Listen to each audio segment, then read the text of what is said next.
Squid game में आज हम क्या करने वाले हैं वो हम देखेंगे। क्यों गाइस, आज हम खेलेंगे स्क्विड गेम। आज हम प्ले मोड में आए, चैलेंज मोड में। और हम आज क्या खेले अभी बताओ। आज हम खेलेंगे सीजन 3। तो चलिए अपना सीजन 3 स्टार्ट करते हैं। तो आखिरकार हम आ गए गाइस। इसमें पहला game red light green light होने वाला। चलो चलते हैं पहले गेम के लिए। हाँ तो गाइस, पहले game red light green light. हाँ गाइस, चलो गेम स्टार्ट हो गई। चलो चलते हैं।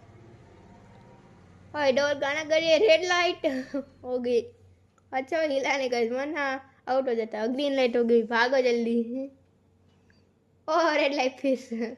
बहुत लोग आउट होने लगे थे। कोई बात नहीं, हम चलते आगे। रेड लाइट हो गई फिर से, ग्रीन लाइट हो गई फिर से। चलो चलते हैं। और वापस रेड लाइट।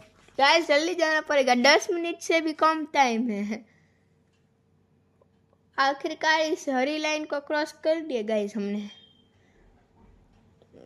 अब नेक्स्ट गेम, अब अगला गेम स्क्विड गेम के सीजन 3 का होने वाला है। हाँ गाइस, जैसे कि बहुत से गेम के बारे में पता है, जैसे कि जंप रोप तो हमें पता ही है। हाँ देखा गाइस, ये वही वो नया गेम है जंप रोप। तो चलो चलते हैं, एक बार ट्राई करें। और डॉल तो गाना भी गाने लगी। कौन है खेलेगा। गाइस कूद कूद कर जाना पड़ेगा, तो हम ये में आउट कर देगी दोनों डॉल। और कोई बात नहीं गाइस, हम इस गेम को जीत गए।